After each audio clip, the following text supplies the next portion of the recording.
What's going on, Dodgers Nation? D-Mac here, and it's a big day because we've got a special guest. Barrels are overrated, but he is not. He's one of the best utility players in the game, one of the most unique players in baseball, the 2017 NLCS MVP, All-Star World Series champion. Chris Taylor joins the show today. Thanks for joining us today, Chris. Yeah, absolutely. Thanks for having me. Yeah, Chris, and you got a fundraiser at TopGolf El Segundo on January 12th. It's called Driving for Hope. It raises money for Children's Hospital Los Angeles. Tickets are still available for purchase. Now, Chris, you've had this event in Virginia, but how excited are you to bring it to your second home in Los Angeles? Exactly. I've had two events now in Virginia Beach, my hometown. Both events went great. I am very excited to finally do our first event here in LA. Bring it here to the Dodger fans. And, I'm expecting a great turnout. Obviously hosting an event in Los Angeles, playing for the Dodgers has its perks. And, we're thrilled to get Brett Young to be able to perform at the end of the night.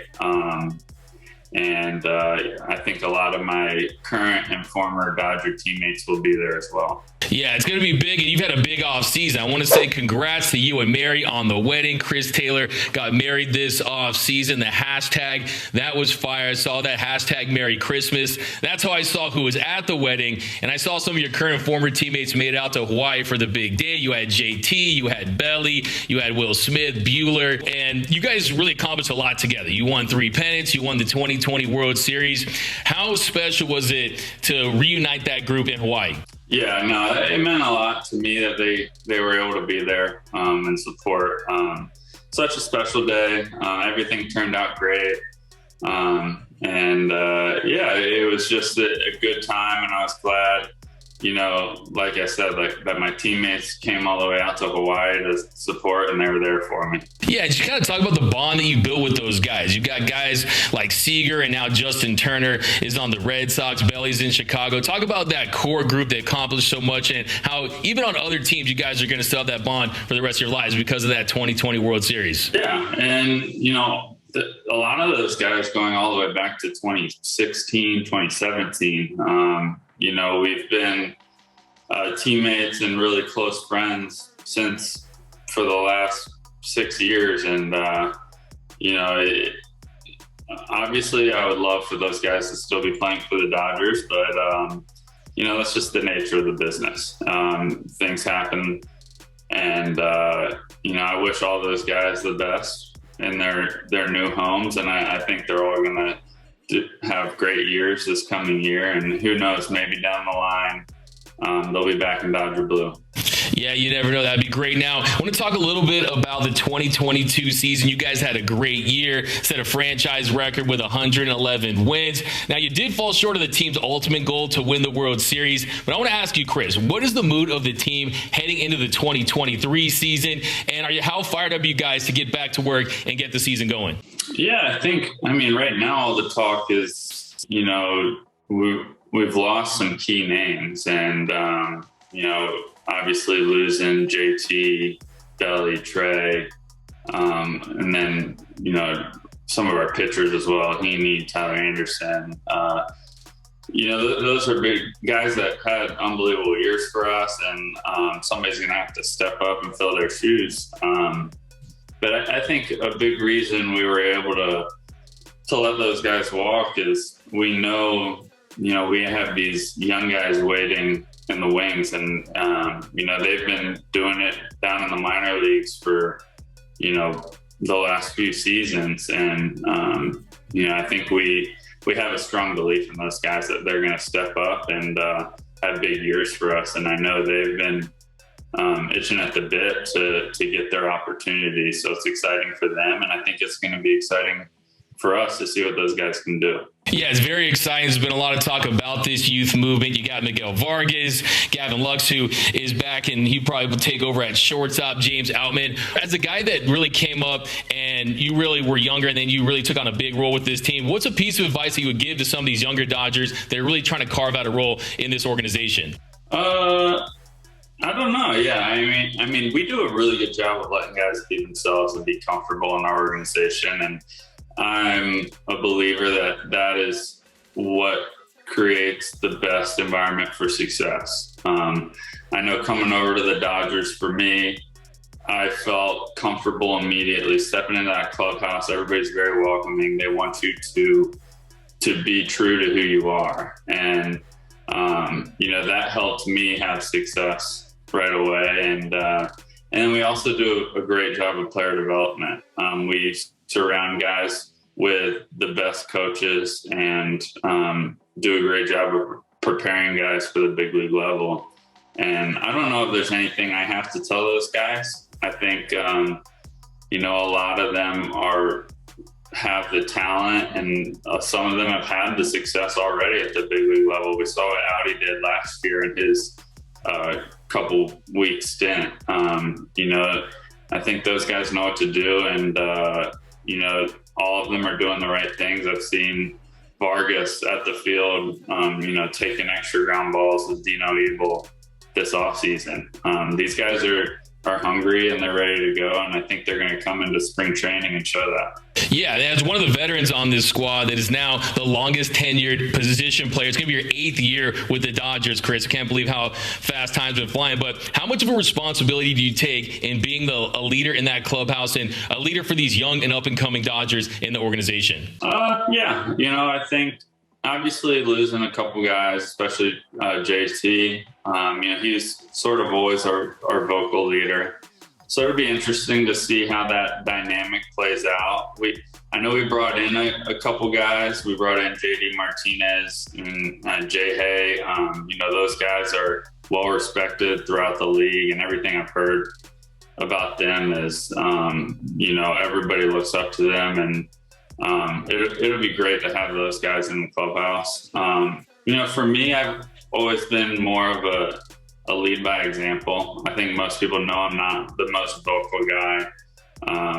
But I like to think that I do things the right way and I prepare the right way. And, hopefully that can rub off in some of the younger guys. And, I'd like to think that they respect the way I go about my business.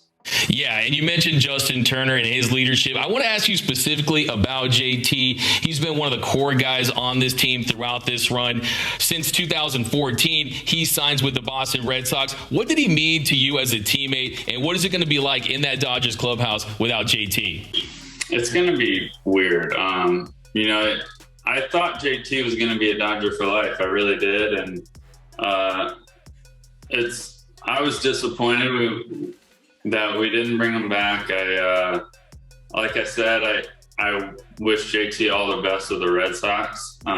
He's one of my closest friends. I've seen him quite a few times this offseason. He was at my wedding, as he mentioned. And it's going to be different. It's going to feel a little weird without him in the clubhouse. He always, he's just that guy that had a presence, and everybody looked up to him. And so somebody's going to kind of have to step into that role, or maybe a few guys. But not only what he did on the field and in the clubhouse, but off the field as well. All he's done for the LA community. I think a lot of people are going to miss him this year. Yeah, absolutely. I've always said JT, the unofficial captain of the Dodgers, really the straw that stirs the Dodgers drink. But look, I'm telling you, Chris, 10, 15 years down the line, after you guys win another 6 or 7 World Series with Dave Roberts, JT is going to be the manager of the Dodgers one day. Maybe you could be his Bob Guerin or something like that. You think JT would make a good manager? We've said that the same thing. It wouldn't surprise me at all to see JT head into coaching and be a big league manager. And of course, I feel like it would be for the Dodgers. Yeah, that'd be fantastic. I'm telling you, it's going to happen. So another thing I want to ask you about is I heard you just mention JD Martinez. And JD Martinez is someone who has a lot in common with you. I mean, he's a guy who also worked with Robert Van Scoyoc to transform and really retool his swing. And he credits RVS, you credit RVS. What was your reaction to JD Martinez signing with the Dodgers? And what do you think he brings to this team? I mean, he's just an unbelievable hitter. I know it can only help him that he's getting linked up. Him and Rob are finally getting linked up, best friends, butt buddies, you know. So I know Rob's excited to have JD in the clubhouse, and I'm sure I'm pretty sure JD has wanted to be here for quite a while. And I think, you know, not only is he going to bring an unbelievable bat in the heart of our order, but as I said earlier, you know, I think he's a guy, everything I've heard from some of the Red Sox players is he's a guy everyone looked up to, and he's a guy that spoke up in the hitters meetings, and he's just a student of the game, and he's a true professional. And, you know, everything I've heard is he puts in more work in the batting cage than any other player in the game. So having a guy like that with that work ethic and being able to be around him and pick his brain and, you know, just learn from him, I think will benefit everyone on our team. Yeah, Chris, as you mentioned, I just can't imagine you guys talking hitting with you, with Mookie, with Freddie, with JD Martinez in there. It's going to be special. And if you could tell him to hit 4 home runs at Dodger Stadium, but this time do it in Dodger blue, not like we saw there with the Diamondbacks. Yeah, no, that was one of the most impressive things I've seen. And I think it was on all 4 were different pitches, if I remember correctly. Yep. I think it was a fastball, curveball, slider, and changeup, all down and away. And that just shows what he's capable of. Yeah, he's just one of the best hitters there is. So we're happy to have him.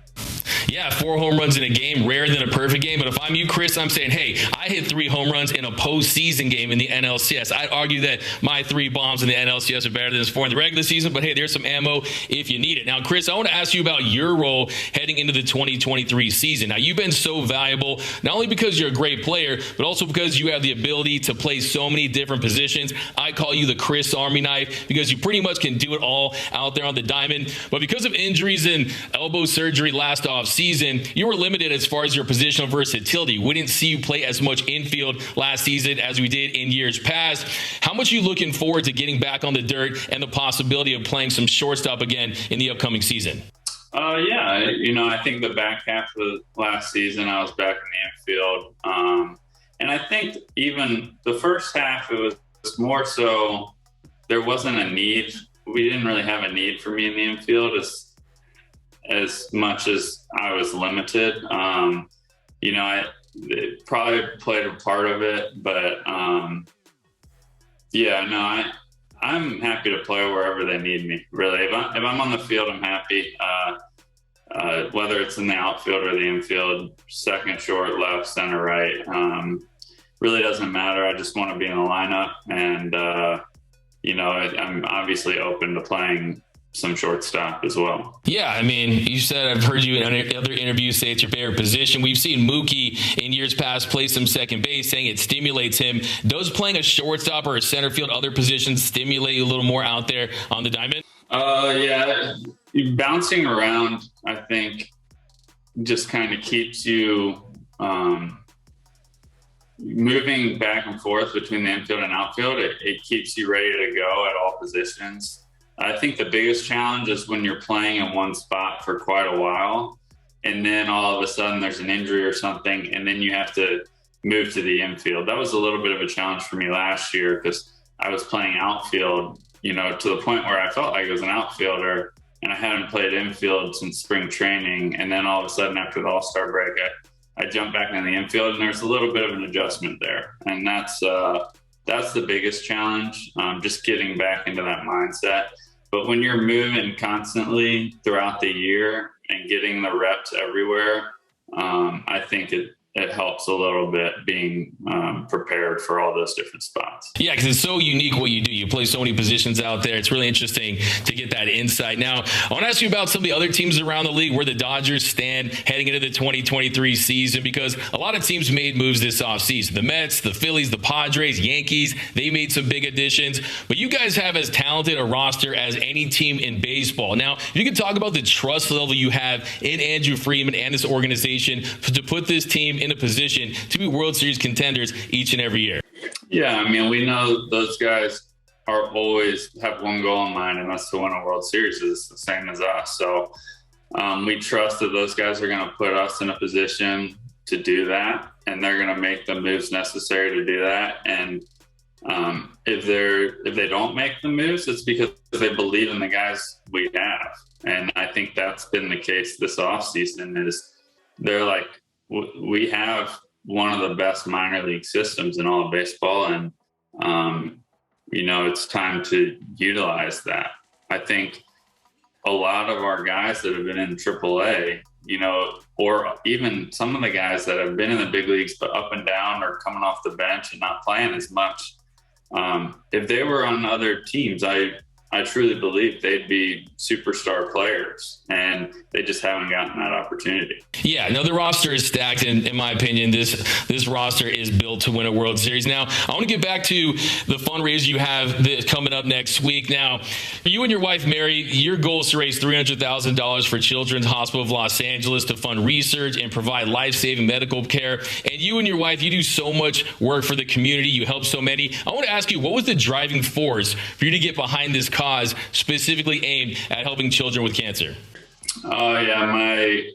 One of my closest childhood friends, Kyle Profile, he lost his life to osteosarcoma. It was about 3.5 years ago. And that was, I always knew, once I got to this level and once I had this platform, I wanted to utilize it. And so I started the foundation, and that was really the driving force behind helping kids with cancer specifically. And, Kyle was, had a huge impact in my life. And, it was the guy I always turned to when we played baseball together. He's always the guy I turned to get extra work. And, we were going to the batting cage late at night, like late school nights. And he was the guy that really pushed me to work hard. And I think we both made each other better. And losing him was tough on me and all of my closest friends back home. And just being able to, honor him in a way through my foundation, and also help as many kids with cancer in their fight as I can. That was the main motivation for me. Well, that's an incredible story, Chris. We appreciate everything that you do for the community. But I want to get you out on a quick rapid fire session. These are questions tailor-made for you, quick response questions. You ready to rock? Sure, I'll try. Let's do it. Hey, if you want to pass, it's all good, but I think you'll be just fine. Favorite player growing up? Cal Ripken Jr. Favorite baseball movie? Bull Durham. Favorite sport other than baseball? To watch, UVA basketball. I know you're a wrestler back in the day, too. To play, maybe wrestler, maybe golf. Toughest pitcher you've ever faced? I never know this one. Yu Darvish. I never got a hit off Yu Darvish. That pitch mix is crazy. Favorite road baseball stadium to play at? Atlanta. The ATL. Great baseball atmosphere there. What song do you have on repeat right now? Song repeat. I'm a country guy, so I don't know. I just hit shuffle. All bangers. Yeah, Riley Green I've been listening to a lot of Riley Green. Riley Green slaps. I love it. Day game or night game? Night. Favorite home cooked meal? Mary's an unbelievable cook. So it's all good. Good. She makes really good salmon. If you were not a baseball player, what would you be doing? Firefighter. Funniest Dodgers teammate of all time? I'll go Rich Hill. Dick Mountain. I love that answer, Chris. Couple more here. You're stuck on a deserted island with one teammate. Who would it be and why? Belly, I lived with him for a couple of years. That's my guy. Love it, man. So why did you pick number 3? I didn't. They gave it to me. So it looks clean. I mean, one of the best numbers. Yeah, no, I lucked out. I think CC got released right before I got traded to the Dodgers. So there was just that vacant number 3. It led to the iconic CT3 nickname. So we'll get you out on this one. Walk-off home run or game-ending throw. Of course, wild card walk-off, the birth of Ock Taylor. You had the CT 93.3 throw-off against the Padres. What would you have if you had to pick one? The homer. The homer. They're both great, but I'll take the walk-off homer. I love it. Well, Chris, we appreciate you so much. And again, guys, you definitely have to check out the event on January 12th, TopGolf in El Segundo. It's called Driving for Hope and raises money for Children's Hospital Los Angeles. The event takes place on January 12th, and tickets are still available for purchase. We're going to have all the information down below. But thanks, Chris. Really appreciate you joining us today, and have a great weekend. All right. Thanks. You too. Appreciate you having me.